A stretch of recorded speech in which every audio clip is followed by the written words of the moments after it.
ನಾವು ಹಲವಾರು ಪ್ರತಿಭಟನೆಗಳನ್ನ ಮಾಡಿದಿರಿ. ಇದೇ ಸ್ಥಳದಲ್ಲೇ ನಾವು ಮಾಡಿದ್ವಿ. ಕರಪ್ಷನ್ಗೋಸ್ಕರ, ಅನ್ಯಾಯ ಆದಾಗ ವಿರುದ್ಧ, ಅನ್ಯಾಯ ಆದಾಗ ಕರಪ್ಷನ್ ಮಾಡಿದವರ ವಿರುದ್ಧವಾಗಿ ಹೋರಾಟಗಳನ್ನ ಮಾಡಿದಿರಿ. ಇದು ಅದಕ್ಕಿಂತ ಬಹಳ ಅಜಗಜಾಂತರ ವ್ಯತ್ಯಾಸ ಮತ್ತು ಮಾನವೀಯತೆ. ಅಂಬೇಡ್ಕರ್ ಅವರ ಮತ್ತು ಮಹಾತ್ಮ ಗಾಂಧೀಜಿಯವರ ಸ್ಟ್ಯಾಚ್ಯೂ ಇದೆ, ಕೆಂಗಲ್ ಹನುಮಂತಯ್ಯನವರ ಸ್ಟ್ಯಾಚ್ಯೂ ಇದೆ. ಇದ್ರ ಮುಂದೆ ನಾವಿವತ್ತು ಪ್ರತಿಭಟನೆ ಮಾಡ್ತಾ ಇರುವಂತದ್ದು, ಈ ಸಾವಿಗೆ ನ್ಯಾಯ ಕೊಡಿ. ಇವತ್ತು ಕೂಡ ಸತ್ತು 3-4 ದಿನ ಆದ್ರೂ ಕೂಡ ಅವರ ಕುಟುಂಬದವರ ರೋದನ, ಆ ಮಣ್ಣು ಮಾಡಿರೋ ಕಡೆ ಹೋಗಿ ಆ ರೋದನವನ್ನ ನಾವು ಮಾಧ್ಯಮದಲ್ಲಿ ನೋಡ್ತಾ ಇದ್ದಾರೆ. ಕರುಳು ಕಿವುಚಿದಂಗ ಆಗ್ತದೆ. ನಮ್ಮ ಪೊಲೀಸ್ನು ಬಹಳ ಜನ ಇಲ್ಲಿದ್ದಾರೆ ನೋಡಿ, ಪೊಲೀಸರೆಲ್ಲ ಇಲ್ಲಿ ಇದ್ದಾರೆ. ನಾವೆಷ್ಟು ಜನ ಇದ್ದೀರಿ? ಒಂದು 40 ಜನ ಇದ್ದೀರಾ? 40 ಜನ ಇದ್ದೀರಿ ಪೊಲೀಸ್.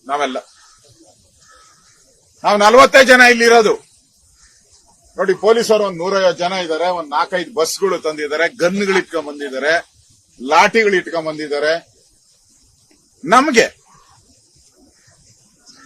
ಈ ಏನೋ ಬೇವರ್ಸಿ ಸರ್ಕಾರ ಅಂತಾರೆ, ಏನಂತಾರ ನನ್ಗೆ ಗೊತ್ತಿಲ್ಲ, ದರಿದ್ರ ಸರ್ಕಾರ. ಈ ಪೊಲೀಸರನ್ನ ಅವತ್ತು ಅಲ್ಲಿ ಆಯೋಜನೆ ಮಾಡಿದ್ರೆ ಸಾವನ್ನ ಉಳಿಸಬಹುದಾಯಿತು, ಅಮಾಯಕ ಆ ವಿದ್ಯಾರ್ಥಿಗಳ ಬದುಕನ್ನ ಉಳಿಸಬಹುದಾಯಿತು, ದೇಶ ಕಟ್ಟುವಂತ ಆ ವಿದ್ಯಾರ್ಥಿಗಳಿಗೆ ಜೀವನವನ್ನ ಕೊಡಬಹುದಾಯಿತು. ಅದನ್ನ ಮಾಡ್ಲಿಲ್ಲ ಇವತ್ತು ಸರ್ಕಾರ. ಇವತ್ತು ನಮ್ಗೆ ನೋಡಿ, ಅರೆಸ್ಟ್ ಮಾಡ್ತಾರೋ ಬಿಡ್ತಾರೋ ಇನ್ನೂ ಗೊತ್ತಿಲ್ಲ ನಮ್ಗೆ. ಸರ್ಕಾರ ಪದೇ ಪದೇ ಹೇಳ್ತಾ ಇದೆ, ನಾವು ಪರ್ಮಿಷನ್ ಕೊಟ್ಟಿಲ್ಲ, KCA ಸ್ಟೇಡಿಯಂ ಅಲ್ಲಿ ನಾವು ಪರ್ಮಿಷನ್ ಇಲ್ಲ ಅಂತ ಹೇಳ್ತಾ ಇದ್ದಾರೆ. ನಿಮ್ ಯೋಗ್ಯಕ್ಕೆ ಅಷ್ಟು ಬೆಂಕಿ ಇಟ್ರು ಪರ್ಮಿಷನ್ ಕೊಡಿ. ನಾವು ಈಗ ಯಾವ್ದೋ ಹೋರಾಟಕ್ಕೆ ನಾವು ಪರ್ಮಿಷನ್ ಇಲ್ದಿರ ಬಂದ್ರೆ 100 ಬಸ್ಗಳು ತಂದು ನಿಲ್ಸ್ತೀರಾ? 144 ಸೆಕ್ಷನ್ ಹಾಕ್ತೀರಾ? ಕರ್ಫ್ಯೂ ಹಾಕ್ತೀರಾ? ನೀವು ಪರ್ಮಿಷನ್ ಕೊಟ್ಟಿಲ್ಲ ತಾನೇ? KCA ಹಾಕ್ಬೇಕಾಯ್ತು 144 section. ಯಾಕೆ ಮಾಡ್ಲಿಲ್ಲ? ಯಾರು ಹೇಳಿದ್ರು? ಸ್ವತಃ ನಿಮ್ಮ ಉಪಮುಖ್ಯಮಂತ್ರಿ ಹೋಗಿ ಅಲ್ಲಿ RCB ಬಾವುಟ ಇಟ್ಕೊಂಡು ಏನ್ ತಿರುಗಿಸಿದ್ದೆ. ಅದು ಹೇಳಿದ್ರು ಈಗಾಗ್ಲೇ ಎಲ್ಲ. ಮಲ್ಯ ಆ ರಾಯಲ್ ಚಾಲೆಂಜ್ ವಿಸ್ಕಿ ಬಾಟಲ್ಗೆ ಪ್ರಮೋಷನ್ಗೆ ಮಾಡಿದಂತ ಒಂದು ಟೀಮ್ ಇದು. ಹೊಸ ಅಂಬಾಸಿಡರ್ DCM CM ಈಗ ಹೊಸದಾಗಿ ಉಟ್ಕೊಂಡಿದ್ದಾರೆ ಇವ್ರು ಅಂಬಾಸಿಡರ್ ಆಗಿ. ನಮ್ ಲೀಡರ್ ಹೇಳ್ತಾ ಇದ್ರು, ಮೊದ್ಲು RCB ಮಲ್ಯದದು ರಾಯಲ್ ಚಾಲೆಂಜ್ ವಿಸ್ಕಿದದು. ಈಗ ರಿಯಲ್, R ಅಂದ್ರೆ ರಿಯಲ್, C ಅಂದ್ರೆ ಕಲ್ಪ್ರಿಟ್, B ಅಂದ್ರೆ of Bengaluru. Real culprit of Bengaluru ಇವರಿಬ್ರು, ಮುಖ್ಯಮಂತ್ರಿ ಉಪಮುಖ್ಯಮಂತ್ರಿ. RCB ಅಂದ್ರೆ real culprit of Bengaluru, real culprit of Bengaluru. ಇವ್ರ ಮೇಲೆ ಕೇಸೇ ಆಗ್ತಾ ಇಲ್ಲ. ಇನ್ನ ಈಗ ತೂಗುಗತಿ ಯಾರ ಮೇಲೆ ಬರ್ತೈತೆ? ಕಮಿಷನರ್ ಆಯ್ತು, DCP ಆಯ್ತು, ಇನ್ನು ವಿಧಾನಸೌಧ ಕಡೆ ತಿರ್ಕಂತೈತೆ ನೋಡಿ ನೀವು ಬೇಕಾದ್ರೆ. ಯಾವ ಪೊಲೀಸು ನಮ್ಮ ರಕ್ಷಣೆ, ನನ್ನ ಯಾರೋ ಹೇಳ್ತಾ ಇದ್ದ, ಸರ್ ಇವ್ರು ವಿಧಾನಸೌಧಕ್ಕೆ ಬರ್ಬೇಕಾದ್ರೆ ರಕ್ಷಣೆ ಕೊಡ್ಬೇಕು, ಮನೆಗೆ ಹೋಗ್ಬೇಕಾದ್ರೆ ರಕ್ಷಣೆ ಕೊಡ್ಬೇಕು, ಕಾರ್ಯಕ್ರಮಕ್ಕೆ ರಕ್ಷಣೆ ಕೊಡ್ಬೇಕು. ನಮ್ ರಕ್ಷಣೆಗೆ ಯಾರು ಸಾರ್ ಅಂತ ಕೇಳ್ತಾ ಇದ್ರು. ವಿ ಆರ್ ವಿತ್ ಪೊಲೀಸ್ ನಾವು. ಈ ಇಶ್ಯೂಗೆ ಸಂಬಂಧಪಟ್ಟಂತೆ, ಈ ವಿಚಾರಕ್ಕೆ ಸಂಬಂಧಪಟ್ಟಂತೆ ನಾವು ನಿಮ್ ಜೊತೆ ಇರ್ತೀರಿ, ಪೊಲೀಸರ ಜೊತೆ ಇರ್ತೀರಿ, ಪೊಲೀಸರ ಜೊತೆ ನಾವು ನಿಲ್ತೀರಿ, ನಿಮ್ ಪರವಾಗಿ ಫೈಟ್ ಮಾಡ್ತೀರಿ. ಯಾಕಂದ್ರೆ ನೀವು ತಪ್ಪಿತಸ್ಥರಲ್ಲ, ಇದರಲ್ಲಿ ನಿಮ್ ಪಾತ್ರ ಏನೂ ಇಲ್ಲ. ಕ್ಲಿಯರ್ ಆಗಿ ಬರ್ದಿದ್ದಾರೆ. ಯಾರೋ ನಮ್ಮ ವಿಧಾನಸೌಧ DCP ಲೆಟರ್ ಬರ್ದಿದ್ದಾರೆ ಕ್ಲಿಯರ್. ಒಂದೊಂದೇ ಪಾಯಿಂಟ್ 1, 2, 3, 4 ಏನ್ ಬರ್ದಿದ್ದಾರೆ? ಇಲ್ಲಿ ಭದ್ರತೆಯನ್ನ ಕೊಡುವಂತದಕ್ಕೆ ನಮ್ಮಲ್ಲಿ ಮೆನ್ ಇಲ್ಲ, ಸಿಬ್ಬಂದಿ ಇಲ್ಲ. ಮಾಡಿದ್ರೆ ನೀವು ಸಿಬ್ಬಂದಿ ಇಲ್ಲ ಅಂದ್ಮೇಲೆ ನೀವ್ ಹೆಂಗ್ ಕಾರ್ಯಕ್ರಮ ಮಾಡಿದ್ರಿ? ಒಂದ್ ಸರ್ಕಾರ ನಡೆಯೋದು ಕಾನೂನು ಪ್ರಕಾರ ನಡಿಬೇಕು. ಒಬ್ಬ ಕಾನೂನು ಪಾಲನೆ ಮಾಡುವಂತ ಒಬ್ಬ ಅಧಿಕಾರಿ ಆಗಲ್ಲ ಅಂತ ಕೊಟ್ಮೇಲೆ ನೀನ್ ಹೆಂಗಯ್ಯ ಮಾಡಿದೆ ಕಾರ್ಯಕ್ರಮನ? ಯಾವ ಕಾನೂನು ಅಡಿಯಲ್ಲಿ ಮಾಡಿದೆ ನೀನ್ ಕಾರ್ಯಕ್ರಮ? You have no rights. ಒಬ್ಬ ಕಾನೂನು ಪಾಲಕ ಕೊಟ್ಟಂತ ಒಂದು ಆದೇಶವನ್ನ ಯಾರೇ ಇದ್ರು, ಯಾಕಂದ್ರೆ ನೀವು ನೋಡಿದಿರ ಒಬ್ಬ ಮುಖ್ಯಮಂತ್ರಿ ಬೇಕಾದ್ರೆ ಒಬ್ಬ ಕಾನ್ಸ್ಟೇಬಲ್ ಹೋಗಿ ಅರೆಸ್ಟ್ ಮಾಡ್ಬಿಡ್ತೇವೆ. ಅದು ಕಾನೂನು ಹಂಗೆ ಹೇಳ್ತೈತೆ. ನಾನು ಹೋಮ್ ಮಿನಿಸ್ಟರ್ ಆಗಿದ್ದೀನಿ. ಕಾನ್ಸ್ಟೇಬಲ್ ಯಾವತ್ ಮಾಡ್ತಾರೆ? ಪಾಪ ನಮ್ ರವಿ ಏನು ಮಾತಾಡ್ಲಿಲ್ಲ. ವಿಧಾನ ಪರಿಷತ್ತಲ್ಲಿ ಯಾವತ್ತು ಏನು ಮಾತಾಡಿಲ್ಲ. ಏನ್ ಓಡಾಡ್ಸಿದ್ದೆ.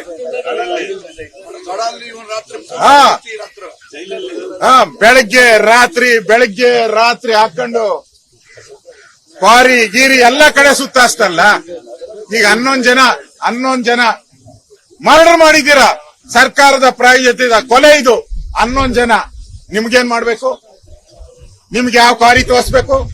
ಯಾವ ಕಬ್ಬಿನ ಗದ್ದೆ ತೋರಿಸ್ಬೇಕು? ಯಾವ ಇಟ್ಕೆ ಫ್ಯಾಕ್ಟ್ರಿ ತೋರಿಸ್ಬೇಕು? ಹೇಳಿ. ನಾವು ನ್ಯಾಯ ಕೇಳ್ತಾ ಇದ್ದೀರಿ.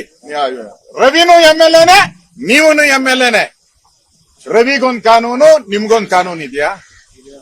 ಒಬ್ಬ ಅಧಿಕಾರಿ ರಿಪೋರ್ಟ್ ಕೊಟ್ಟ ಮೇಲೆ ಮಾಡಕ್ ಸಾಧ್ಯನೇ ಇಲ್ಲ ರೀ. ಕಾನೂನು ಪ್ರಕಾರ ಮುಖ್ಯಮಂತ್ರಿಗೆಲ್ಲ ಯಾರಿಗೂ ಅಧಿಕಾರನೇ ಇಲ್ಲ.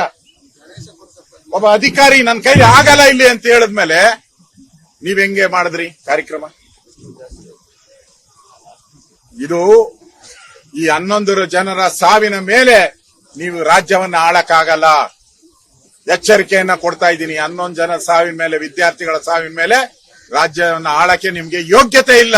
ಆ ಯೋಗ್ಯತೆಯನ್ನ ಕಳ್ಕೊಂಡಿದ್ದೀರಾ. ನೀವು ಕಾನೂನು ಪ್ರಕಾರನೂ ಕೂಡ ಅಪರಾಧಿ ಆಗಿದ್ದೀರಾ. ನೀವೇ ಹಾಕಿದ್ದೀರಾ. ಇವತ್ತು ಹೇಳಿದ್ದೀರಾ ನಮ್ಗೇನ್ ಸಂಬಂಧ ಇಲ್ಲ, ವಿಧಾನಸೌಧ ಕಾರ್ಯಕ್ರಮ ಮಾತ್ರ ನಮ್ದು, KCA ಕಾರ್ಯಕ್ರಮ ನಮ್ದಲ್ಲ ಅಂತ ಮಾಧ್ಯಮದಲ್ಲಿ ಎಲ್ಲಾ ಕಡೆ ಬಂದಿದೆ. ಟ್ವೀಟ್ ಮಾಡಿದ್ದೀರಾ. ಎಲೆಕ್ಟ್ರಾನಿಕ್ ಮೀಡಿಯಾದಲ್ಲಿ ಉಪಮುಖ್ಯಮಂತ್ರಿ ಮಾಡಿದ್ದಾರೆ ನೋಡಿ ಈ ಕಾರ್ಯಕ್ರಮ. ಇವರು ಕರ್ನಾಟಕಕ್ಕಲ್ಲ, ಅವರು ಮುಖ್ಯಮಂತ್ರಿ ಬರೀ ವಿಧಾನಸೌಧ. ವಿಧಾನಸೌಧ ಕಾರ್ಯಕ್ರಮ ಆದ್ಮೇಲೆ ಅವ್ರು ಹೇಳಿರೋದು ಭಾಷಣ, ಇಮಿಡಿಯೇಟ್ ಆಗಿ ಎಲ್ಲರೂ ಕೂಡ KSCಗೆ ಬನ್ನಿ ಅಂತ. ಮುಖ್ಯಮಂತ್ರಿ ಹೇಳ್ತಾರೆ ಇದು ನನ್ನ ಕಾರ್ಯಕ್ರಮ. ಯಾವುದು? ವಿಧಾನಸೌಧದಲ್ಲಿರೋದು ನನ್ನ ಕಾರ್ಯಕ್ರಮ. ಆ ಕಾರ್ಯಕ್ರಮ ಯಾವೊಂದು ಅಂತ ಹೇಳ್ತಾರೆ. ಯಾವೊಂದು ಅಂದ್ರೆ ಯಾರ್ದು? ಡೆಪ್ಟಿ CM DCM ಅಲ್ಲಿ ಹೋಗಿದ್ದಾರೆ. ನೋಡಿ, ಮನುಷ್ಯತ್ವ ಇರುವಂತ ಮನುಷ್ಯ ನೋಡ್ರಿ. ಇಲ್ಲಿ ಸಾವಾಗಿರೋದು 3:15 ಫಸ್ಟ್ ಸಾವು. 3:15 ಇವ್ರ ಕಾರ್ಯಕ್ರಮ ಮಾಡಿರೋದು 4:30-5 ಗಂಟೆ. ಅಷ್ಟೊತ್ತಿಗೆ 7-8 ಜನ ಸತ್ತೋಗಿದ್ರು. ದೋಸೆ ತಿಂದಾಗ 11 ಜನ. 11 ಜನ 6 ಗಂಟೆಗೆ. 6 ಗಂಟೆ ಮೇಲೆ ಡೆಪ್ಟಿ CM ಅಲ್ಲಿ ಹೋಗ್ತಾರೆ. ಎಲ್ಲಿ? KCA stadium. ರಘು ದೀಕ್ಷಿತ್ ಕಾರ್ಯಕ್ರಮ, ಗಿಟಾರ್ ರಘು ದೀಕ್ಷಿತ್ ಕಾರ್ಯಕ್ರಮ. 6ರಿಂದ ಕಾರ್ಯಕ್ರಮ. 6:30-7 ಗಂಟೆಗೆ ಪಟಾಕಿ ಹೊಡಿತಾರೆ. 1 ಕೋಟಿ ರೂಪಾಯಿ ಪಟಾಕಿ. ಎಷ್ಟು? 1 ಕೋಟಿ ರೂಪಾಯಿ ಪಟಾಕಿ. ನಾವು 1 ಕೋಟಿ ಅವ್ರ ಕುಟುಂಬಕ್ಕೆ ಕೊಡಿ ಅಂತ ಹೇಳಿದ್ವಿ. ಇವರು 1 ಕೋಟಿ ಪಟಾಕಿ ಹೊಡೆದ್ಬಿಟ್ರು. 1 ಕೋಟಿ ಪಟಾಕಿ. 11 ಜನ ಸತ್ ಮೇಲೆ ಪಟಾಕಿ ಹೊಡಿತೀರಾ ಅಂತ ಹೇಳಿದ್ರೆ ನಿಮ್ ಮನುಷ್ಯತ್ವ ಇದೆಯಾ? ಮಾನ ಮರ್ಯಾದೆ ಇದೆಯಾ ಸರ್ಕಾರಕ್ಕೆ? ನಾಚಿಕೆ ಆಗಲ್ವಾ? ಅಷ್ಟೊತ್ತಿಗೆ ಏನಂಗಾರೆ ನಿಮ್ಗೆ ಜ್ಞಾನನೇ ಇಲ್ವಾ? ನೀವೊಂದ್ ಸರ್ಕಾರನ? ಈಗ ನಮ್ಗೇನು ಗೊತ್ತು. ಕೆಲವರು ಹೇಳ್ತಾ ಇದಾರೆ ಪೊಲೀಸರು ಹೇಳಲಿಲ್ಲಂತೆ. 11 ಜನ ಸತ್ತಿರೋ ಅಂತದ್ದು ಪೊಲೀಸರು ಹೇಳಲಿಲ್ಲ ಅಂದ್ರೆ ಅದಕ್ಕೋಸ್ಕರ ಸಸ್ಪೆಂಡ್ ಹೋಗ್ರಿ ಅಂತ. ಅಲ್ಲ ರೀ, ಚಾನಲ್ ಅಲ್ಲಿ ನಿಮಿಷಕ್ಕೂ ಕ್ಷಣಕ್ಕೂ ಮಾಹಿತಿ ಬರ್ತಾ ಇದೆ. ಕ್ಷಣಕ್ಕೂ ಮೊಬೈಲ್ಗಳಲ್ಲಿ. ಮೊದಲು ಟಿವಿ ನೋಡ್ಬೇಕಾಯ್ತು, ಈಗ ಮೊಬೈಲ್ ಅಲ್ಲೇ ಬರ್ತೈತೆ ಎಲ್ಲ. ನಿಮ್ PAಗಳು ಏನ್ ಮಣ್ಣು ತಿಂತಾ ಇದ್ರ? ನಿಮ್ ಆಫೀಸರ್ಸ್ ಏನ್ ಮಣ್ಣು ತಿಂತಾ ಇದ್ರ? ಗೊತ್ತಾಯ್ತಲ್ಲ. ಕಾರ್ಯಕ್ರಮ ರದ್ದು ಮಾಡ್ಬೇಕು ಅಂತ ಜ್ಞಾನ ಇಲ್ಲ ನಿನ್ಗೆ? ಪರಿಜ್ಞಾನ ಇಲ್ವಾ? CM ಸೆಕ್ರೆಟರಿ ಇನ್ನು ಯಾರೇ ಇರ್ಲಿ, ಇದು ಸರ್ಕಾರದ ಪ್ರಾಯೋಜಿತ ಕೊಲೆ. 2 ಪ್ರಶ್ನೆ ಇಲ್ಲ. ಅದಕ್ಕೆ ಅಪರಾಧಿಗಳು ನೀವಿಬ್ರೇ ಅಪರಾಧಿಗಳು. ಕೂಡ್ಲೇ ರಾಜೀನಾಮೆ ಕೊಡ್ಬೇಕು. ನಾನು ಇನ್ನೂ ಒಂದು ಹೇಳಿದೀನಿ, ಎಂಟೈರ್ ಸರ್ಕಾರ ಡಯಾಸ್ ಮೇಲೆ ಇತ್ತು. ಚೀಫ್ ಸೆಕ್ರೆಟರಿ ಇಂದ ಹಿಡಿದು IAS ಮಂತ್ರಿಗಳೆಲ್ಲ ಇದ್ರು. ಇಡೀ ಸರ್ಕಾರನೇ ವಜಾ ಮಾಡ್ಬಿಡ್ಬೇಕು ಇವ್ರು. ಇಡೀ ಸರ್ಕಾರನೇ ವಜಾ ಮಾಡ್ಬೇಕು. ಅವಾಗ ಈ ಆತ್ಮಗಳಿಗೆ ಶಾಂತಿ ಸಿಗುತ್ತೆ. ಅವಾಗ ಈ ಆತ್ಮಗಳಿಗೆ ಶಾಂತಿ ಸಿಗ್ತದೆ. ಇಲ್ಲ ಅಂದ್ರೆ ಅವರು ಆ ಎಲ್ಲ ಜೀವಗಳು ಏನಿದೆ ಅವರೆಲ್ಲ ಯುವಕರು ವಿದ್ಯಾರ್ಥಿಗಳು, ಅವರ ಆತ್ಮಕ್ಕೆ ಶಾಂತಿ ಸಿಗ್ತೈತೆ. ಇವತ್ತು ನಾವೆಲ್ಲರೂ ಕೂಡ ಈ ಪ್ರತಿಭಟನೆ ಯಾಕೆ ಮಾಡಿದಿರಿ ಅಂದ್ರೆ ನ್ಯಾಯಕ್ಕೋಸ್ಕರ. ಅವರು ಹೆಣದ ಮೇಲೆ ರಾಜಕೀಯ ಮಾಡ್ತೀಯಾ ಅಂತ ಕೇಳ್ತಾರೆ. ಕೊನೆಯದಾಗಿ ನಾನು ಹೇಳೋದು ಹೆಣದ ಮೇಲೆ ರಾಜಕೀಯ ಅಂತ. ಇದು ಹೆಣ ಅಲ್ಲ, ಇದು ಹೆಣ ಅಲ್ಲ. ಇವರೆಲ್ಲ ಹುತಾತ್ಮರು, ಹೆಣ ಅಲ್ಲ ಇವರು. ನೀವ್ ಹೆಣ ಅಂತೀರಾ, ಸತ್ ಮೇಲೆ ಆದ್ರೂ ಹೇಳ್ರಿ ಹುತಾತ್ಮರು ಅವರು. ನೀವು ಕರೆದಿದ್ದ ಕಾರ್ಯಕ್ರಮ ಇದು, ಅವ್ರು ಬಂದಿದ್ದಲ್ಲ. ನೀವು ಕರೆದು ಇನ್ವಿಟೇಷನ್ ಕೊಟ್ಟು ಸಾಯಿಸ್ತೀರಿ ಅವ್ರನ್ನ. ನೀವೇ ಕರೆದು ಇನ್ವಿಟೇಷನ್ ಕೊಟ್ಟು ಸಾಯಿಸ್ತೀರಿ ನೀವು. ಸಾವು ಈ ಸರ್ಕಾರದಲ್ಲಿ 6ನೇ ಗ್ಯಾರಂಟಿ. ಈ ಸರ್ಕಾರ ಬಂದ ತಕ್ಷಣ ಪೊಲೀಸ್ ಅಧಿಕಾರಿ ರಾಯಚೂರಲ್ಲಿ ಸಾವು, 7ನೇ ಗ್ಯಾರಂಟಿ. ವಾಲ್ಮೀಕಿ ಹಗರಣದಲ್ಲಿ ಅಧಿಕಾರಿ ಸಾವು, ಸುಮಾರು 2,000 ಜನ ರೈತರ ಸಾವು, ಬಾಣಂತಿಯರು 100ಕ್ಕೂ ಹೆಚ್ಚು ಜನ ಬಾಣಂತಿಯರು ಸಾವಾಯ್ತು. ನಿಮ್ಮ ಮೆಡಿಸನ್ ಫಿಂಗರ್ ಲ್ಯಾಕ್ಟೇಟ್, ಬಾಣಂತಿಯರ ಸಾವು, ಅಧಿಕಾರಿಗಳ ಸಾವು, ಪೊಲೀಸರ ಸಾವು.